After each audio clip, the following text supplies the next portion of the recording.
নিজের বোন আখির সাথে এইভাবে লড়াই করতে হবে এটা হয়তো স্বপ্নেও ভাবতে পারেনি ঝিলিক।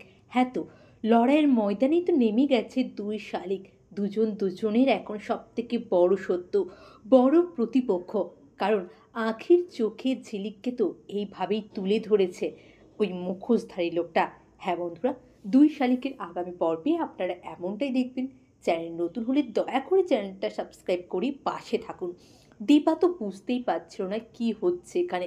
কারণ দীপাকে এতদিন পর্যন্ত ঝিলিক ভুল বুঝিয়ে রেখেছিল যে ঝিলিক আর আঁখি দুজনেই ছাতা বাড়িতে আছে।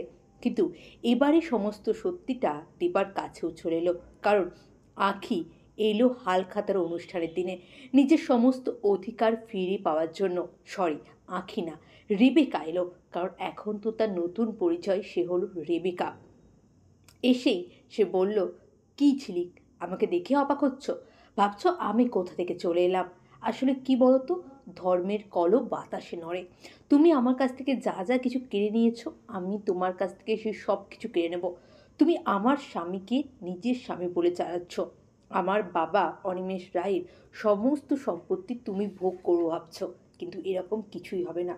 ওইদিকে যে এই সব কিছুর পেছনে আছে সে তো মজা নিচ্ছে, যে লাগিয়ে দিয়েছি যুদ্ধ। দুই বোনের মধ্যে যুদ্ধ লাগিয়ে দিয়েছি। এবারে আমি শুধু বসে বসে মজা দেখব। এটাই হলো হাল খাতার দিনই সমস্ত কিছু শুরু হওয়ার জায়গায় ঝিলিকের জীবনটা ওলট পালট হয়ে গেল। কারণ তারা যুদ্ধের ময়দানে তার প্রতিপক্ষ তার বোন। তার বোনের সাথে যুদ্ধ করে সে জিতবে কী করে, বোনকে হারাবে কী করে? হ্যাঁ বন্ধুরা, দুই শালিকের আগামী পর্বে আপনারা এমনটাই দেখবেন। চ্যানেলে নতুন হলে দয়া করে চ্যানেলটা সাবস্ক্রাইব করে দিন। অনেক ধন্যবাদ সকলকে ভিডিওটি দেখার জন্য। পাশে থাকুন, ভালো থাকুন, সুস্থ থাকুন।